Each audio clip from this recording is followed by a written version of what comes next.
The notification popped up on my phone at 2:17 a.m. Sarah Martinez has sent you a listing stunning Malibu beach house in us oceanfront paradise. I blinked at the screen, confused. My sister Sarah didn't usually send me vacation rental links. We barely spoke these days, hadn't had a real conversation in over a year, not since Thanksgiving when she'd made another comment about my quaint little single life compared to her picture-perfect family in Newport Beach. I clicked the link anyway, assuming it was some passive-aggressive suggestion that I book a vacation rental since I never used the beach house. The photos loaded, my stomach dropped. That wasn't just any beach house. That was my beach house, the one my grandmother had left me 5 years ago when she passed. I recognized everything: the contemporary glass and stone structure perched on the Malibu cliffs, the custom driftwood chandelier in the entryway, the floor-to-ceiling windows in the living room that Grandma had insisted on despite the cost. The property I'd inherited as the only grandchild who'd actually shown up for her during those final 2 years of doctor appointments and hospice care.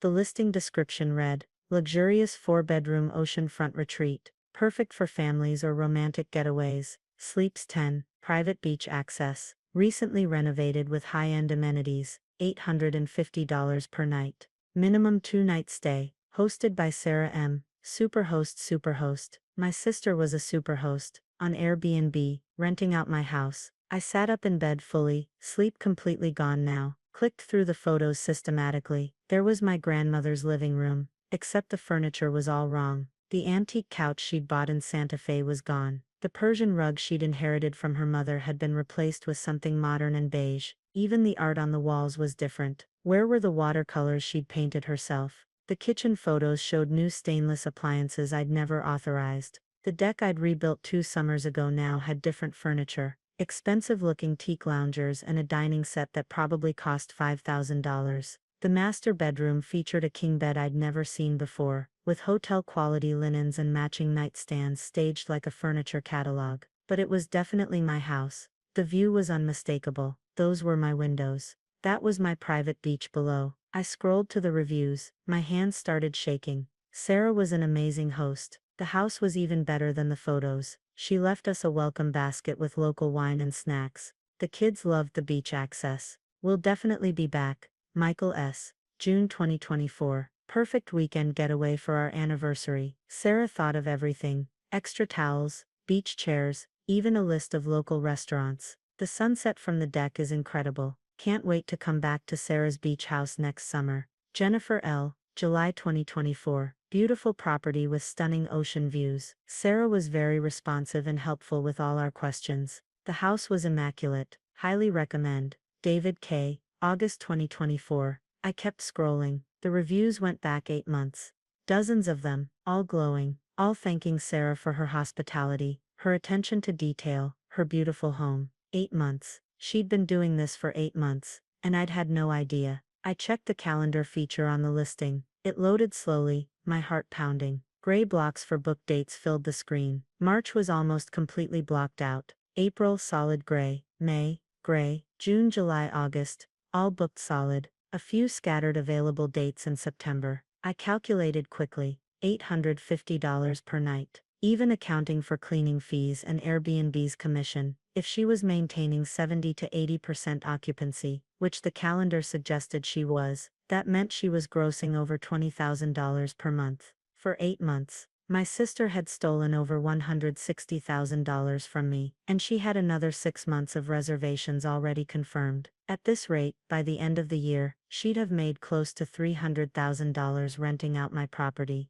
I opened my laptop and searched for the listing directly on Airbnb, found it immediately. It was ranked as a top property in Malibu. Superhost badge, 5-star average rating across 47 reviews. I clicked on Sarah's host profile. Her smiling face beamed out at me. Professional photo with the ocean in the background, probably taken at my house. Her bio read, "Hi, I'm Sarah, a hospitality enthusiast who loves sharing my beautiful beachfront property with travelers from around the world. I believe in creating unforgettable experiences and making every guest feel at home. When I'm not hosting, I'm spending time with my family and exploring all the amazing restaurants and attractions Southern California has to offer. My property." She was calling it her property, in writing, publicly, to thousands of potential guests. I clicked through to see her other listings. None. This was the only property she hosted. My house. She'd built her entire Airbnb superhost status on my stolen property. I called her at 2:30 a.m. She answered on the fourth ring, voice thick with sleep and irritation. What, Jenna? It's the middle of the night. This better be important. You're renting out my house on Airbnb. A pause.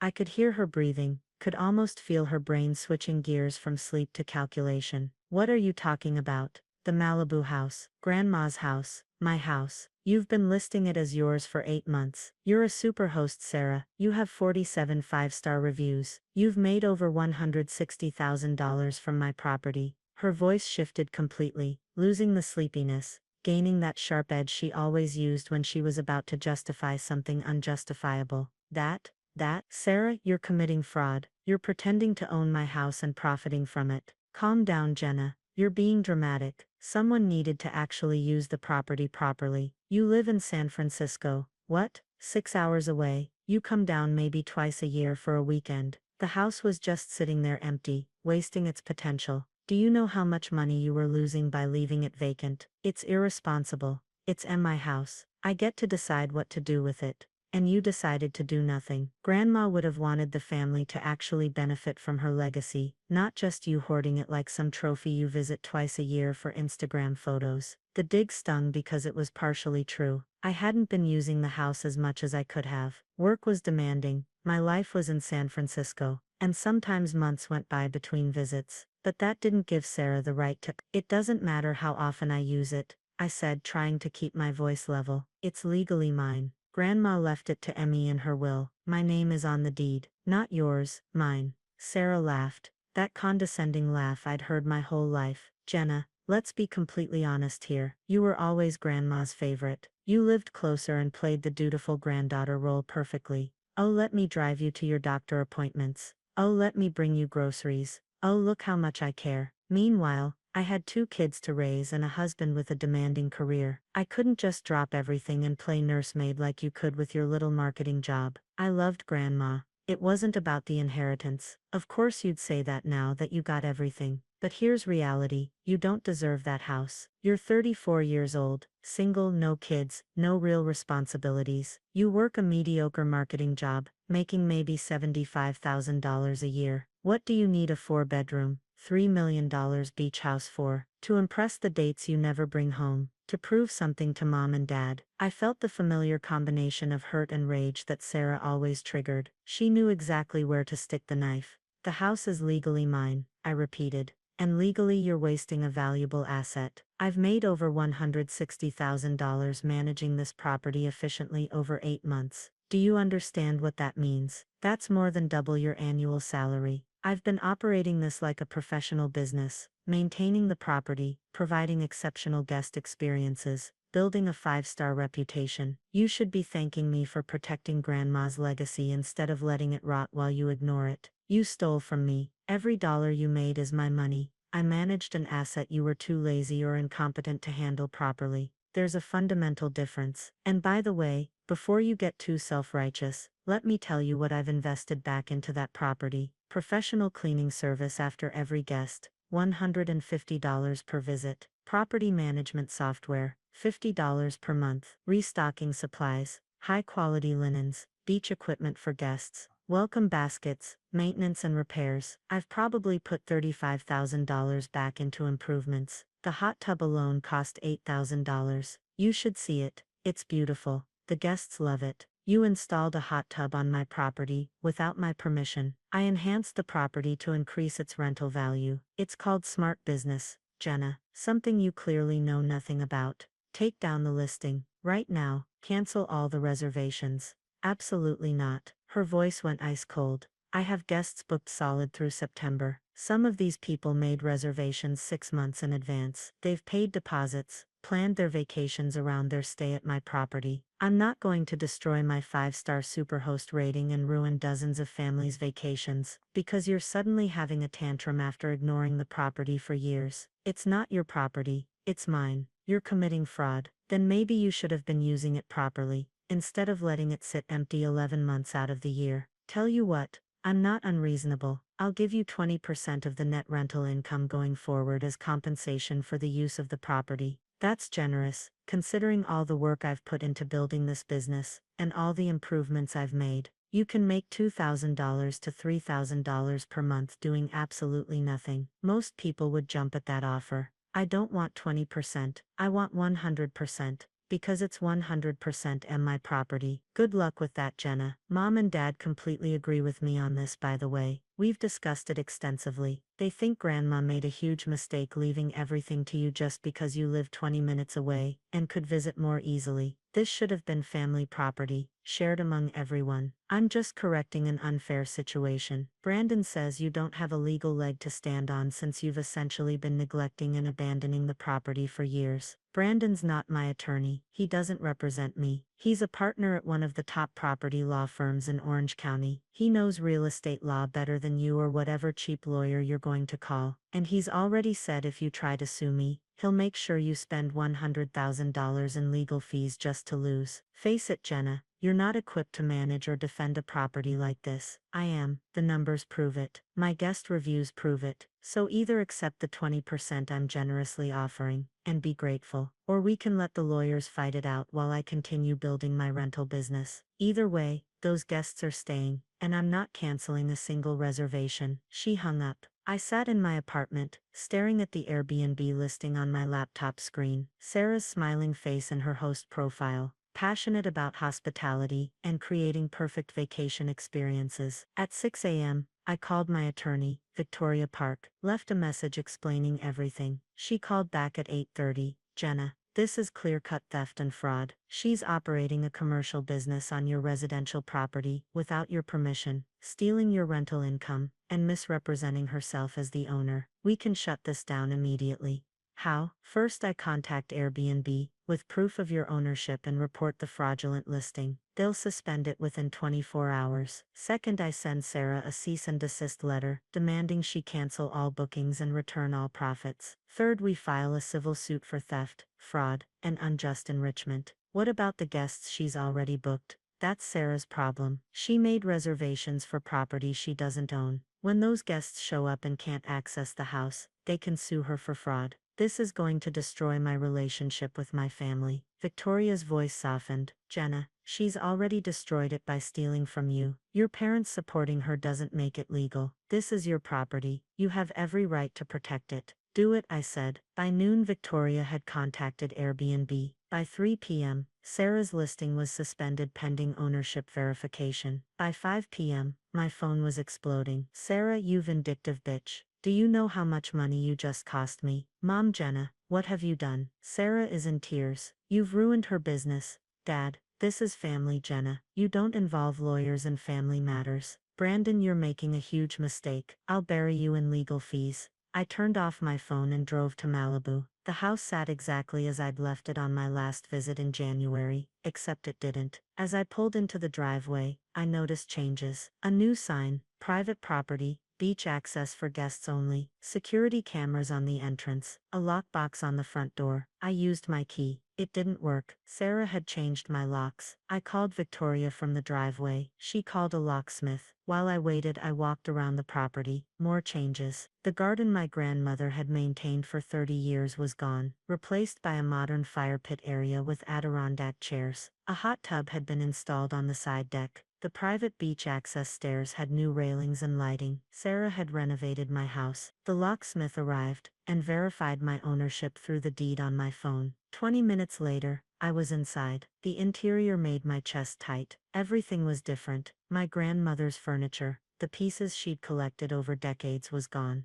replaced by generic beachy rental furniture. The walls she'd painted soft yellow were now stark white. The photographs of our family, the artwork she'd loved, her books, all gone. In their place, generic coastal decor, beach vibe signs, starfish sculpture, everything staged to photograph well for Airbnb. My grandmother's house had been erased. I walked through each room, documenting everything with photos. The master bedroom where Grandma died, now equipped with a king bed and hotel-quality linens. A basket of beach toys in the corner for guests' kids. The kitchen where we'd made cookies every Christmas, renovated with stainless steel appliances and a wine fridge. The sunroom where she'd done her watercolors, converted into a game room with a pool table. My phone rang, unknown number. Miss Martinez, this is Trevor Walsh from the California Coastal Commission. We received a complaint about commercial rental activity at 28847 Pacific Coast Highway. You're listed as the property owner. Can you confirm you're operating a short-term rental at this location? My heart stopped. No, I'm not operating anything. My sister has been illegally renting my property without my knowledge or permission. I see. Ma'am, we've been monitoring this property for 3 months following neighbor complaints. We've documented consistent commercial rental activity in a residentially zoned area.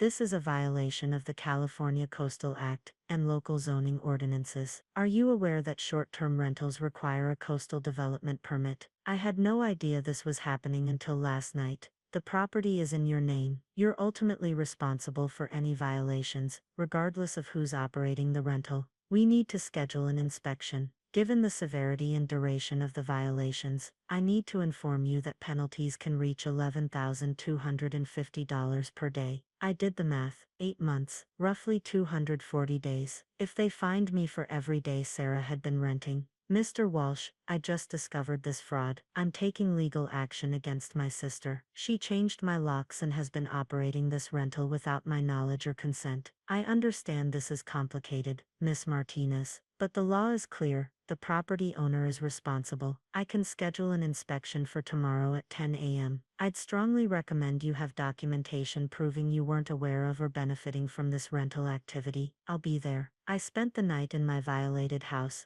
going through everything Sarah had changed. Found her business records in a drawer, spreadsheets tracking income, expenses, booking calendars. She'd been meticulous, professional. The numbers were worse than I'd calculated. In 8 months she'd grossed $186,000. After expenses, cleaning, maintenance, supplies, utilities, she'd netted approximately $140,000. She'd also taken tax deductions, listed the property as her business asset, claimed depreciation on my house. I sent everything to Victoria. At 10 a.m. the next morning, Trevor Walsh arrived with another inspector, Melissa Hunt. They were both in their 40s, dressed in khaki pants and Coastal Commission polo shirts, carrying tablets and cameras and measuring equipment. Professional and thorough in a way that made my stomach clench with anxiety. Miss Martinez, Trevor shook my hand. Thank you for meeting with us. This is environmental specialist Melissa Hunt. She'll be assessing any ecological impacts from the rental activity. I had no idea this was happening, I said again. I only found out 2 days ago. We understand, Melissa said kindly,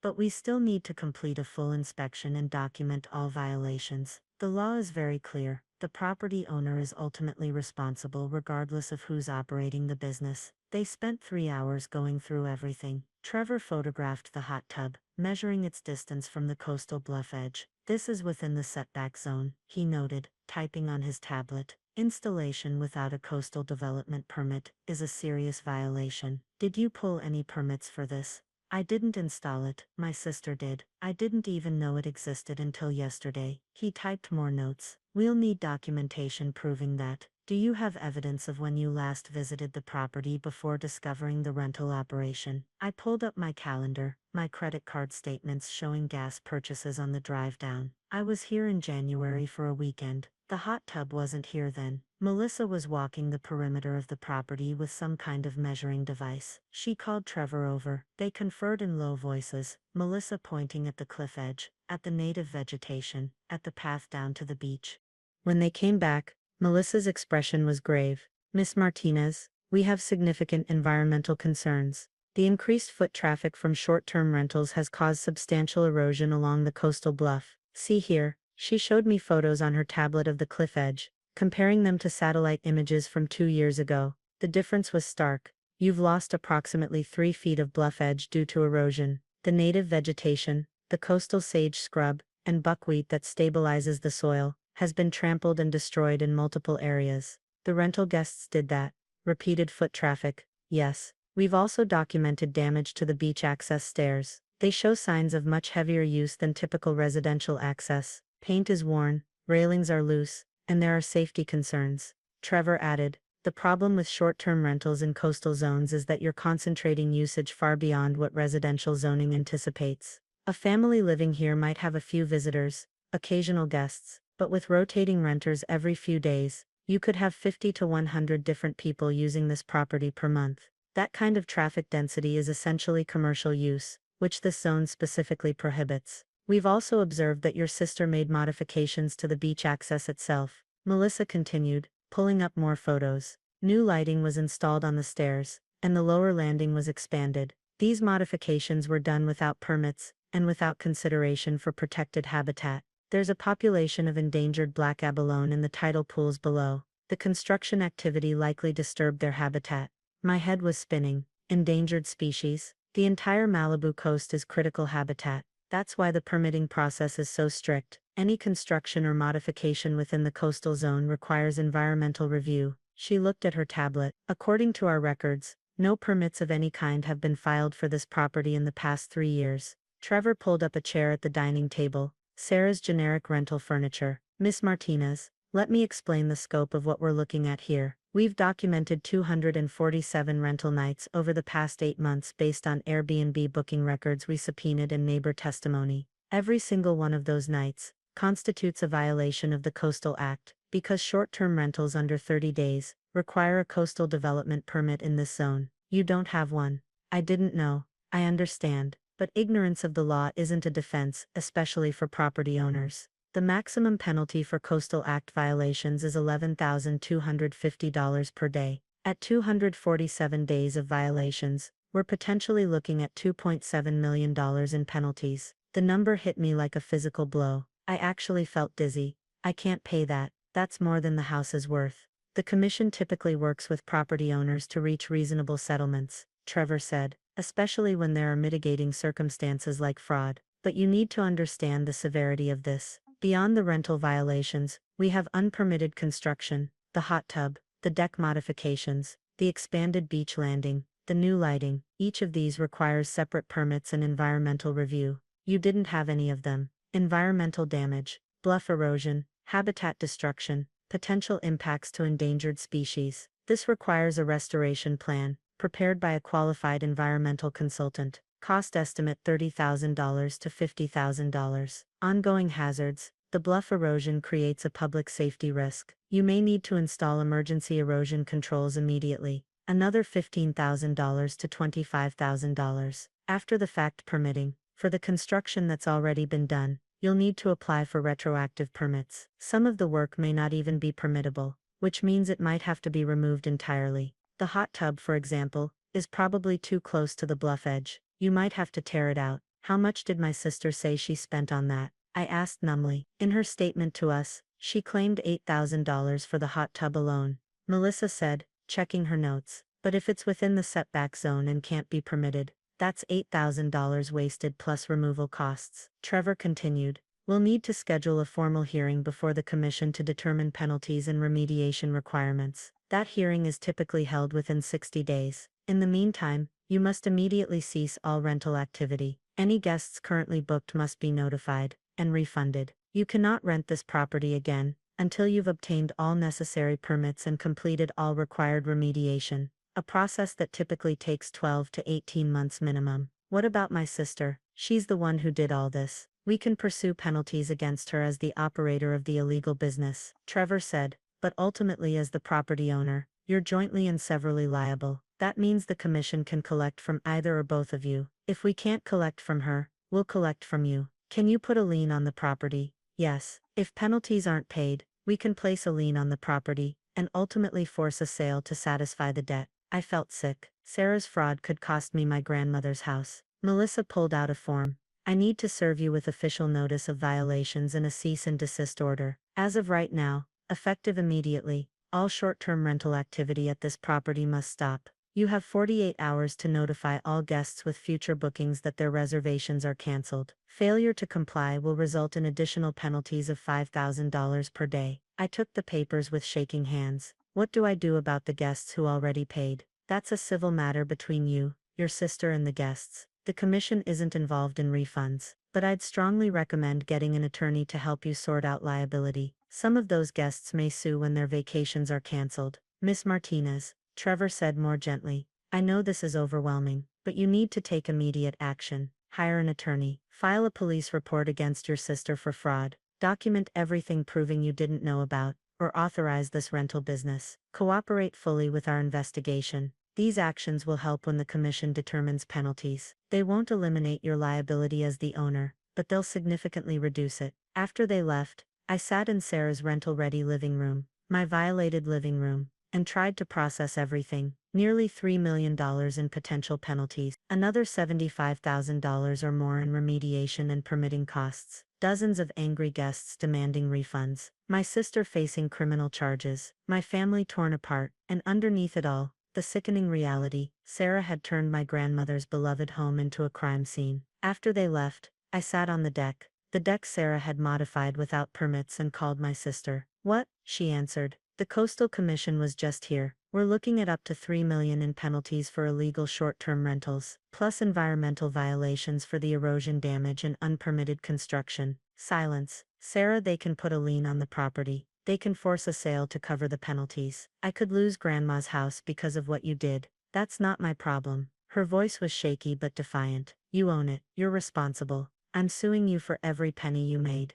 And I'm sending them all the documentation proving you operated this business. You're going to be personally liable for the penalties." Brandon says you can't do that. He says Brandon is wrong. And when the Coastal Commission files charges against you for operating an illegal business, his law license is going to look great on your criminal record. "You're bluffing. Try me." I hung up and called Victoria. "File everything. I want her charged with fraud, theft, trespassing, and anything else we can make stick. And send all the Coastal Commission documentation showing she operated the business. Let them decide if they want to pursue charges against her." "Jenna, this is going to get ugly. It's already ugly." She erased my grandmother's house and turned it into a hotel. She stole over $100,000 from me. She's cost me potentially millions in government penalties. I'm done being nice. I'll have the papers ready by tomorrow. That evening, Sarah called from our parents' house. I could hear Mom crying in the background. "Jenna, please, Mom and Dad are devastated.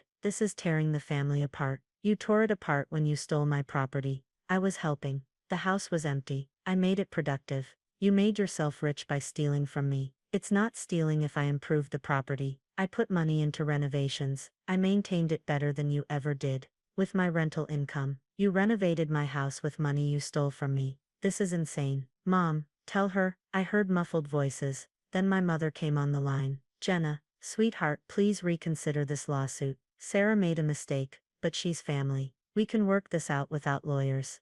"Mom, she stole over $100,000 from me. She changed my locks so I couldn't access my own property. She erased every trace of Grandma from that house. And now I'm facing millions in government penalties because of her illegal business. She was trying to help the family. She was trying to help herself. She made $140,000 in profit and didn't give me a cent. She listed it as her property on Airbnb. She committed fraud." "Mom, you're going to destroy your sister over money. She destroyed my inheritance. She destroyed Grandma's house. She destroyed our relationship. All I'm doing is holding her accountable." I hung up. Over the next 2 weeks, everything escalated. Victoria filed the civil suit. The Coastal Commission opened a formal enforcement case. Sarah hired her own attorney, not Brandon, who'd wisely recused himself when he realized the severity of the charges. The discovery process revealed even more. Sarah had been operating the rental as a registered business. She'd filed tax returns claiming the property as hers. She'd taken out a business credit card using the house as collateral.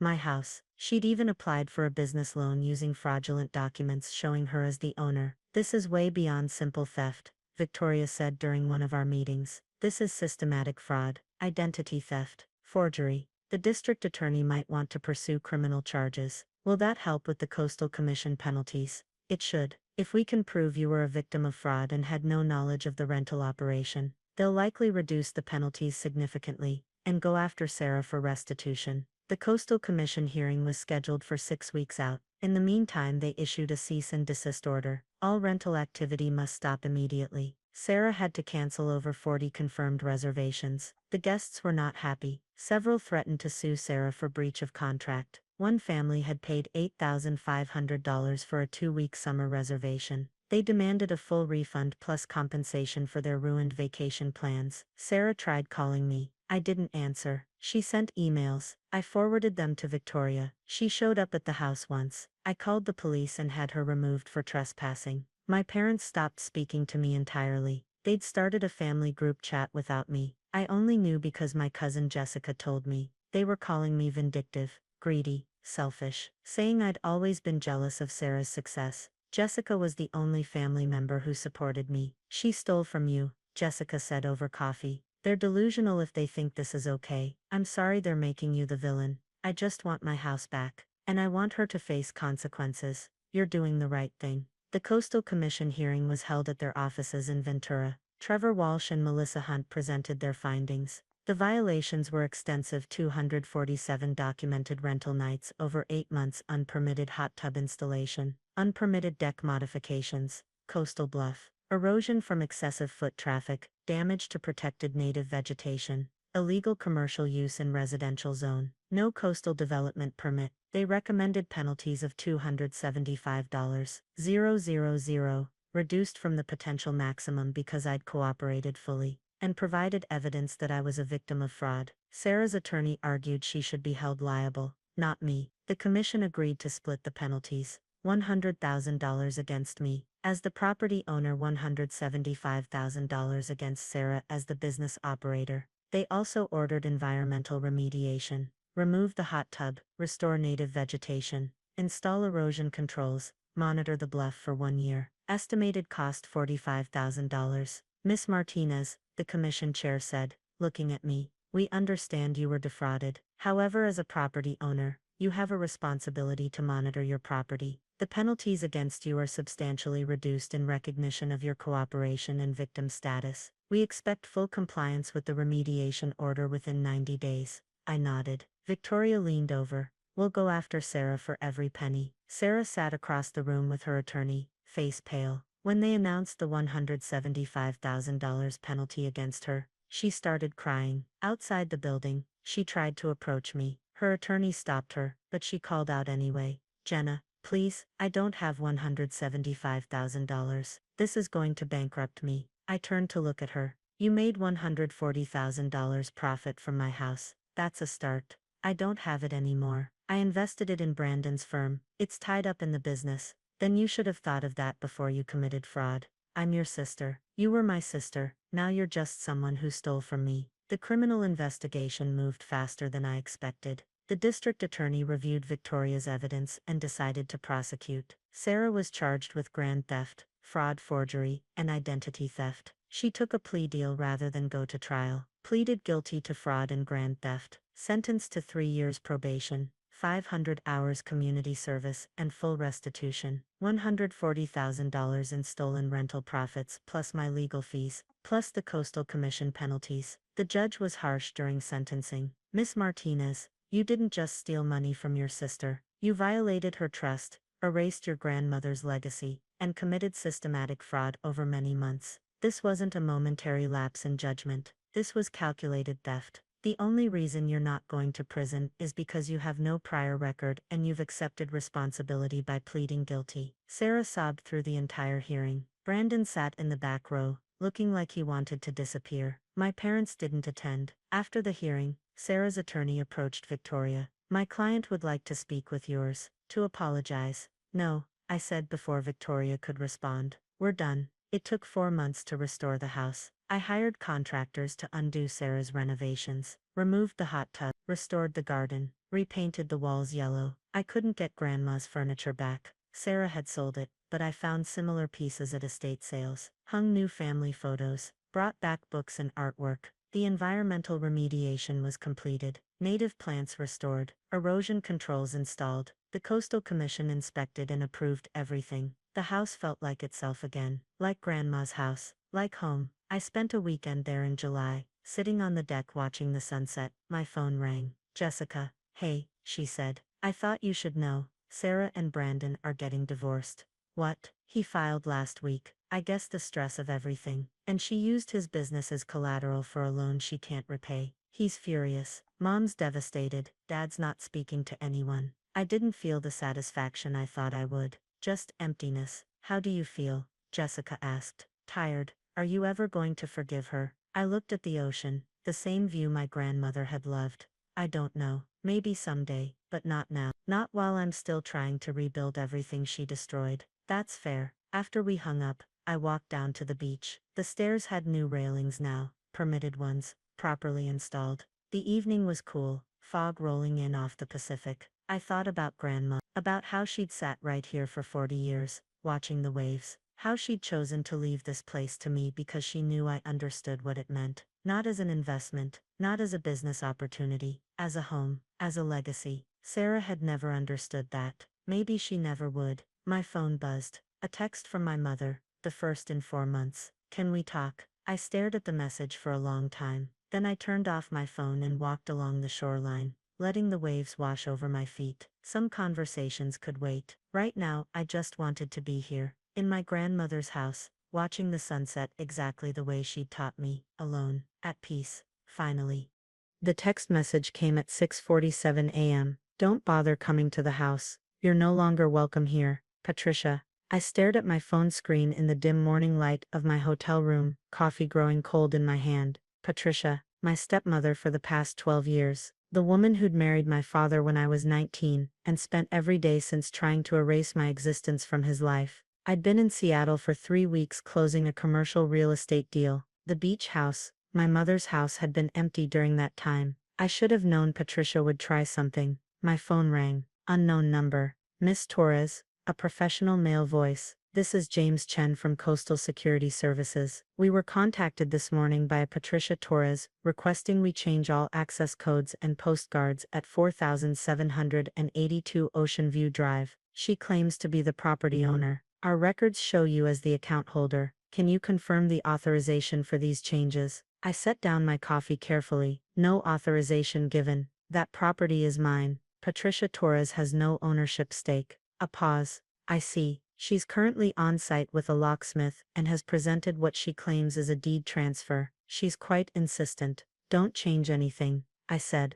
I'll be there in 4 hours. Ma'am, she's already threatening legal action if we don't comply. She has 3 other family members with her, and they're becoming aggressive with my staff. I closed my eyes. Of course she'd brought reinforcements. Probably my half-brother Derek and his wife Amanda, maybe my father too, if Patricia had convinced him this was somehow necessary. Mr. Chen, that property was deeded to me by my late mother in 2015. It's been in my name for 9 years. Whatever document Patricia has is fraudulent. I'm sending you a photo of my deed right now, along with my driver's license. Do not let anyone change those codes. Understood. I'll inform my team. I pulled up the deed on my phone. I kept scans of all important documents in the cloud and sent it over. Then I threw clothes into my bag, checked out of the hotel, and headed for my car. The drive from Seattle to the Oregon coast usually took about 3 hours. I made it in 2 and 45 minutes. The house sat on a cliff overlooking the Pacific,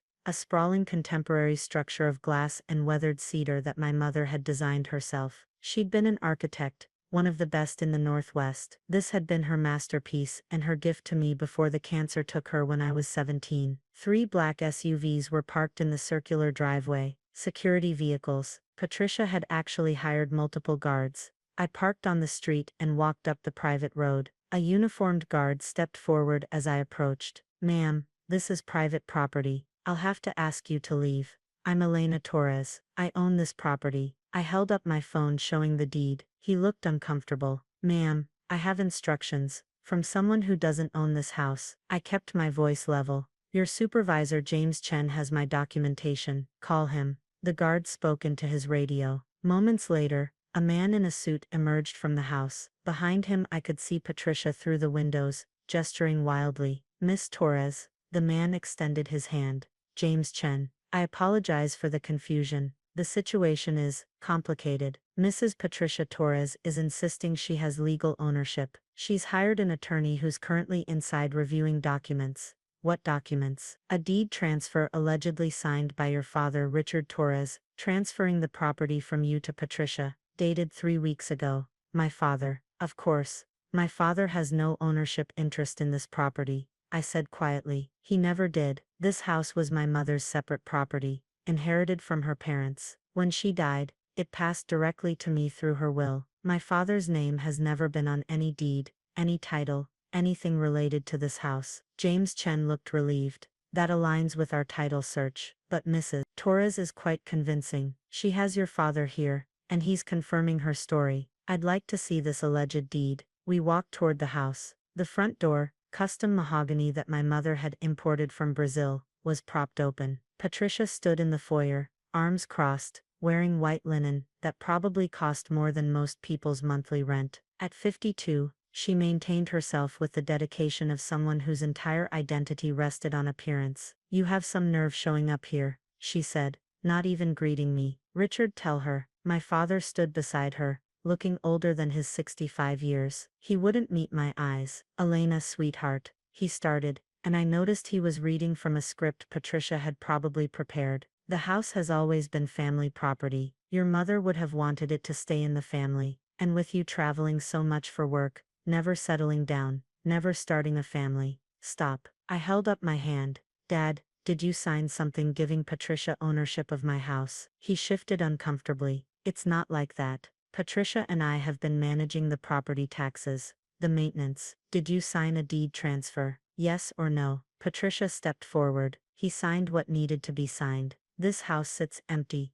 11 months a year while you play real estate mogul in Seattle. It's wasteful. Derek and Amanda are starting a family. They need space. This is a family home, and it should go to people who'll actually use it." Derek emerged from the kitchen, Amanda trailing behind him. My half-brother was 32, with Patricia's blonde hair and sense of entitlement. "Elena, be reasonable. You have that condo in Seattle. What do you need a beach house for?" "Because it's mine," I said simply. "My mother left it to me." "Your mother's been dead for 15 years, Patricia snapped. "Richard is the head of this family now. What he says goes." I turned to James Chen. "Can I see the document they're claiming transfers ownership?" He handed me a folder. I scanned the pages quickly. It was a quitclaim deed, allegedly signed by Richard Torres, transferring ownership from Elena Maria Torres to Patricia Ann Torres, notarized 2 weeks ago. "Dad, you know you can't transfer property you don't own, right?" Richard finally looked at me.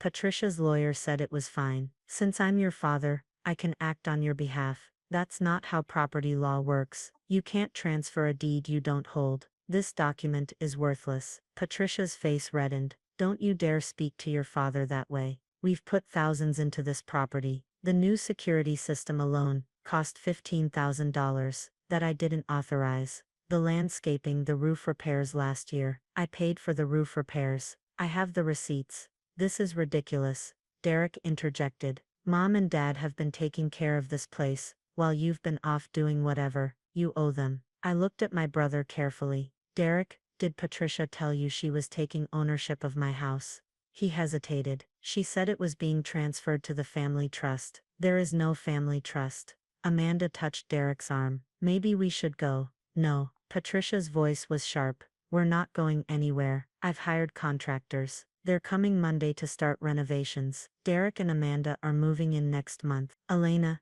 you can take whatever personal items you want, but the house stays with us." I felt that familiar sensation, the calm that always settled over me when people underestimated me. My mother had called it my superpower, the ability to stay absolutely still in the center of chaos. "I'm going to make some calls," I said quietly. "I'll be in my car." Patricia laughed. "Call whoever you want. My lawyer says possession is 9/10 of the law. We're in the house. You're not. And those locks are being changed in She checked her watch. 20 minutes. I walked back to my car and made 3 phone calls. The first was to my attorney Marcus Webb, who'd handled my mother's estate and every real estate transaction I'd made since. I explained the situation in 2 minutes. "They can't do this," Marcus said immediately. "That quitclaim deed is invalid. Your father has no legal standing to transfer property he doesn't own. I'll file for an emergency restraining order within the hour." "How long will that take?" "We can have sheriffs there by end of business today to remove them from the property." "Do it." The second call was to my insurance company. I'd maintained a comprehensive policy on the beach house since taking ownership: fire, flood, earthquake, liability. The annual premium was substantial, but the house was worth $3.2 million. I wasn't taking chances. "Miss Torres," the agent said, "your policy is current. Is there a problem?" "I need to report unauthorized occupants and potential fraud. My stepmother is claiming ownership and attempting to change locks. I want everything documented in case there's damage to the property." I'll open a claim file and send an adjuster. Given the property value, we'll want photos and documentation of any changes made without your authorization. The third call was to the local police non-emergency line. I explained the situation calmly. Attempted property fraud, forged documents, unauthorized entry. The dispatcher was sympathetic. This is civil, ma'am. We can't remove them without a court order. I understand, but if they change my locks and I can't access my own property, that's illegal lockout, correct? Yes, ma'am. If you have documentation proving ownership, call us when they attempt the lock change. We'll send an officer. I sat in my car for 90 minutes. Through the windows, I could see Patricia directing the security guards to new positions. She was treating this like a military operation. At 1:15 p.m., a locksmith van pulled into the driveway. I called 911. There's someone attempting to illegally change locks on my property at 4782 Ocean View Drive. I'm the owner, and this is being done without my authorization. I have documentation. The officer arrived in 12 minutes. I met him in the driveway, with my deed, my driver's license, and the fraudulent quitclaim deed. Officer Martinez reviewed everything carefully. Ma'am, this appears to be your property, but the situation is complicated if your father signed this transfer document, even if it's not legally valid. Can they legally change my locks? No, not without a court order. He walked toward the house. Patricia came out, all charm and smiles. Officer, thank goodness you're here. My stepdaughter is having some kind of breakdown. We're trying to help her understand that her father has made decisions about family property. Ma'am, do you have documentation proving you own this residence? Patricia produced the quitclaim deed. Martinez studied it. This deed purports to transfer property from Elena Torres to you, but it's signed by Richard Torres, not Elena Torres. Is Elena Torres your stepdaughter? Yes, but her father has authority. Does she still own the property according to county records? Patricia hesitated. The transfer was just filed, so county records show Elena Torres as the owner, for now, but then she owns the property. You cannot change locks on property you don't own. If you proceed, I'll have to cite you for illegal lockout. He turned to the locksmith. Sir, I'd advise you not to proceed with this job. The person hiring you doesn't own the property. The locksmith, looking relieved to escape the situation, packed up immediately.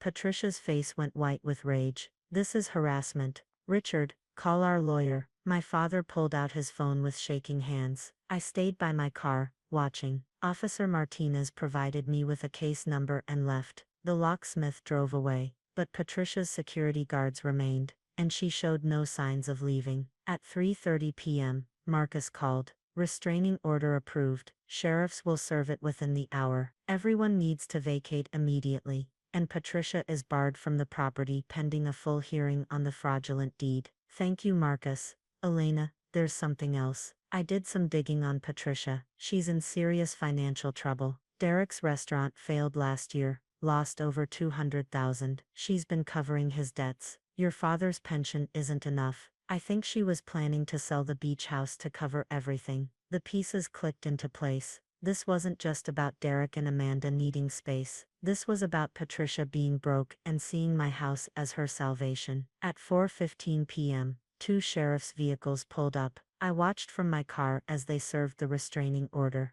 Patricia screamed. Derek argued. Amanda cried. My father just looked exhausted. The sheriffs were professional and firm. Everyone had to leave. Now, it took 45 minutes to clear the house. Patricia demanded time to collect her things, even though she'd never lived there. Derek took photos of everything, probably hoping to claim he'd left valuables behind. Amanda kept apologizing to everyone. By 5 p.m., they were gone. The security guards left with them. Their contract had apparently been for only 1 day. I stood alone in my mother's house for the first time in 3 weeks. Everything looked wrong. Patricia had moved furniture, taken down my mother's artwork, replaced family photos with generic beach photography. The house felt violated. I spent an hour walking through each room, documenting everything with photos for the insurance claim. Then I went to the master bedroom, my mother's room, which I'd kept exactly as she'd left it, and stopped cold. The entire room had been cleared.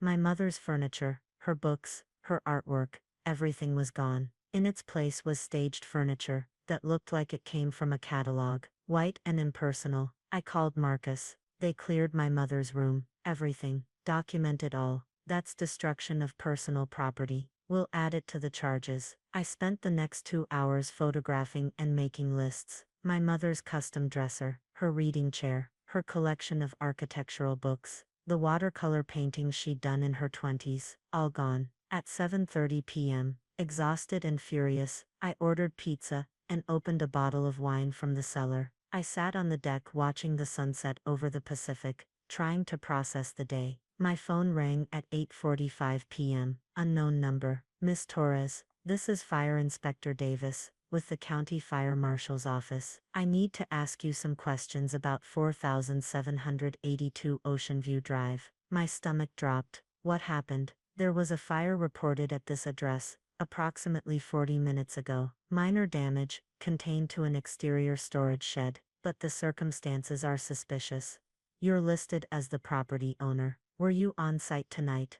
I'm here now. I didn't see any fire. The shed is behind the house, near the cliff edge. Can you check it now? I walked around the house, with my phone flashlight. The storage shed, where my mother had kept gardening tools and beach equipment, was charred and smoking. The door hung open. I could smell gasoline. Inspector, this looks deliberately set. That's our assessment as well. The accelerant pattern is obvious. Ma'am, has anyone else been on the property today? I explained everything. The attempted takeover, the restraining order, Patricia being forced to leave. I see, Inspector Davis said carefully. Ma'am, we're going to need to investigate this as potential arson. I'm sending a full investigation team. Don't touch anything. And Miss Torres, is the house insured? Yes, fully. What's the policy amount? 3.2 million. A long pause. And your stepmother was aware of this. Everyone in my family knows what this house is worth. Ma'am, I'm going to be direct with you. This looks like someone tried to start a fire that would spread to the main house. The winds tonight are coming off the ocean, which would push flames directly toward the structure. If this had been set an hour earlier, in daylight with stronger winds, you'd likely be looking at total loss. My hands went cold. You think Patricia did this? I think we need to investigate everyone who was on this property today and had motive to see it destroyed, especially anyone who might benefit financially from an insurance claim. She can't benefit, she doesn't own the house. Does she know that? Or did she convince herself that forged deed was real? I sat down on the deck steps. Patricia had actually tried to burn down my house, my mother's house. Inspector, what do you need from me? First we secure the scene, then we interview everyone who was here today. I'll need contact information for your stepmother, your father, your brother, everyone, and Miss Torres. I strongly suggest you not stay at the property tonight. If someone tried once, I understand. The arson investigation team arrived at 9:30 p.m. 5 people in official vehicles, setting up lights around the burned shed, taking samples, photographing everything. Inspector Davis was a woman in her 50s, with the calm competence of someone who'd seen everything. She walked me through the timeline, taking detailed notes about Patricia's behavior, her financial situation, her desperation to claim the house. The accelerant is definitely gasoline, she said. Whoever did this wasn't sophisticated. They splashed it around the shed and the base of the house, then lit it, but the ocean wind dampened the wood. It caught on the shed but didn't spread like they expected. They poured gasoline on my house. Along the back wall, yes. We found the container in the bushes. Completely empty 2-gallon gas can, hardware store brand. We're checking for prints. A younger investigator called Inspector Davis over. They spoke in low voices. Then she returned to me. Miss Torres, we found something. You should see this. She led me to the side of the house, where investigators had set up floodlights. The cedar siding showed clear splatter patterns, gasoline stains running down the wood. But there was something else, scratched into the siding, crude and angry. Dreedy bitch. I stared at the words. This was personal. This was rage. We're photographing this as evidence, Inspector Davis said gently. This elevates the crime. This is arson with intent to destroy, plus vandalism, plus what could be interpreted as a threat. Patricia did this. We'll investigate all possibilities. But Miss Torres, I need to ask, where were you between 7:30 and 8:30 p.m.? Here, on the front deck. I ordered pizza. It was delivered at 7:45. I pulled up the receipt on my phone. The driver can confirm I was here. And you didn't see or hear anything.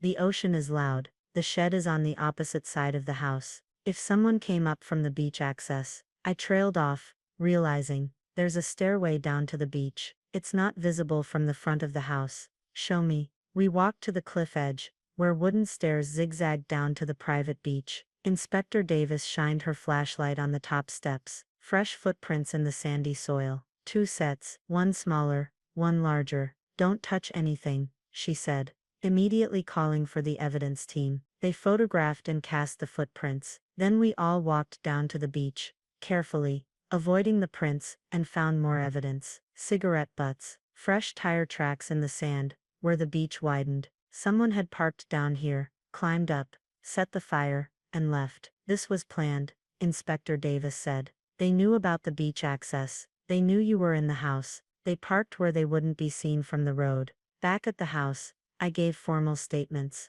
provided contact information for Patricia, Derek, Amanda, and my father, explained the entire history of Patricia's hostility and today's attempted takeover. At 11:30 p.m., Inspector Davis finished her initial report. Miss Torres, I'm recommending criminal charges for arson, attempted insurance fraud, and property destruction. The evidence is substantial. Based on your account of today's events, and the obvious motive, we'll be interviewing Patricia Torres first thing tomorrow morning. What happens now? We continue processing evidence tonight. Tomorrow we'll bring Patricia in for questioning. If the evidence supports it, and I believe it will, we'll arrest her. This is a felony. Arson with intent to destroy is serious, especially given the property value, and the fact that you were inside the house when it was set. She tried to kill me. Inspector Davis met my eyes. The fire was set on the exterior, with a pattern meant to spread to the main structure. Whether she knew you were inside, or thought the house was empty, the result would have been the same. A $3 million house destroyed, with her possibly believing she'd somehow benefit from the insurance payout, despite not being the legal owner. Either way, it's arson. She handed me her card. Get a hotel tonight. We'll have an officer patrol the property, and Miss Torres document everything, every interaction with your stepmother, every financial detail you can find about her situation. This is going to trial. I packed a bag and drove to a hotel in town. Lay awake most of the night, thinking about Patricia's rage, my father's weakness, my mother's house violated, and nearly destroyed. At 6:30 a.m., my phone rang. Marcus. Elena, the police just called me. They arrested Patricia an hour ago. They found her prints on the gas can. Derek's too. They both did it. I sat up in bed, mind reeling. Derek helped her. Apparently they drove down together after the restraining order was served. Derek was convinced you'd stolen the house from the family. Patricia convinced him that burning it down was justice. They're both being charged with arson, conspiracy, attempted insurance fraud, and destruction of property. Where's my father? Home. He claims he knew nothing about it. He might be telling the truth. Patricia and Derek left him at a restaurant in town, while they drove to the house. He thought they were cooling off. Instead, they were buying gasoline. I showered and dressed mechanically, drove back to the house. In daylight, the damage looked worse. The shed was completely destroyed. The back of the house was scarred and stained, but the house itself stood intact. My mother's house, still standing. Inspector Davis was on site with her team, continuing to process evidence. She waved me over. Your stepmother confessed, she said. Broke down completely when we showed her the footprint match and the fingerprints. She admitted everything, said you didn't deserve the house, that your mother would have wanted it to go to real family, that if she couldn't have it, nobody should. Derek corroborated. He's trying to claim he didn't know she'd actually light the fire, but his prints are on the gas can too. What happens to them? Arraignment is Monday. Given the property value and premeditation, the DA is pushing for maximum charges. They're looking at 5 to 10 years each, possibly more if the DA can prove attempted murder since you were inside. I don't want my father involved. We've cleared him. He genuinely had no knowledge, but Miss Torres, you should know. He's trying to visit Patricia in jail, still defending her. I wasn't surprised. My father had always chosen Patricia over me, always would. I spent the next 3 days documenting everything for insurance and the criminal case. The adjuster came out, photographed the damage, interviewed me extensively. The claim was approved within 48 hours, full coverage for the shed, repairs to the house, compensation for my mother's stolen belongings. Marcus filed a civil suit against Patricia and Derek for the full value of everything they'd stolen and destroyed. My mother's furniture, her artwork, her books. He estimated the total loss at over $100,000. They don't have it, I said.